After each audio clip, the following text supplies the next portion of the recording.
आप लोगों ने प्यार में बंगला, ताजमहल, राम सेतु बनाते हुए तो सुना है, क्या आपने सुना है अपनी पत्नी के लिए पति ने एक पूरा पहाड़ तोड़ के रास्ता बना दिया? तो आइए शुरू करते हैं श्रीमान दशरथ मांझी की सच्ची कहानी। दशरथ मांझी का जन्म 14 जनवरी 1934 में हुआ था। उनका परिवार शुरू से गरीब था।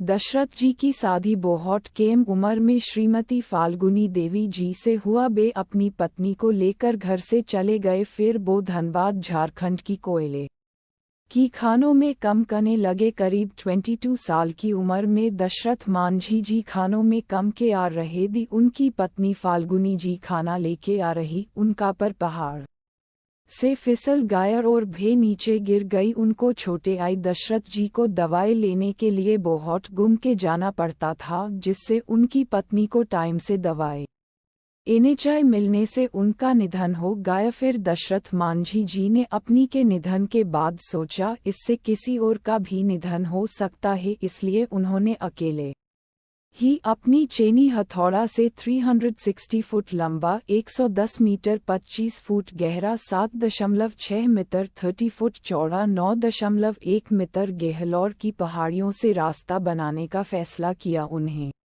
करीब 22 साल 1960 से 1982 में रास्ता बना दिया। इस सड़क ने गया के अथरी और वजीरगंज सेक्टर्स की दूरी को 55 किलोमीटर से 15 किलोमीटर कर दिया। मांझी का प्रयास का मजाक उड़ाया गया, पर उनके इस प्रयास ने गहलोर के लोगों के जीवन को सरल बना दिया। हालांकि इन्होंने एक सुरक्षित पहाड़ को काटा, जो भारतीय वन्यजीव सुरक्षा अधिनियम अनुसार दंडनीय है, और इन्होंने इस पहाड़ के पत्थर भी बेचे। फिर भी इनका ये प्रयास सराहनीय है। मांझी को पित्ताशय के कैंसर का पता चला और उन्हें 23 जुलाई 2007 को नई दिल्ली में अखिल भारतीय आयुर्विज्ञान संस्थान एम्स में भर्ती कराया गया। 17 अगस्त 2007 को उनकी मृत्यु हो गई। बिहार सरकार द्वारा उन्हें राजकीय अंतिम संस्कार दिया गया। अपने इस कारनामे के लिए मांझी माउंटेन मैन के नाम से मशहूर हो गए। बिहार सरकार ने 2006 में समाज सेवा के क्षेत्र में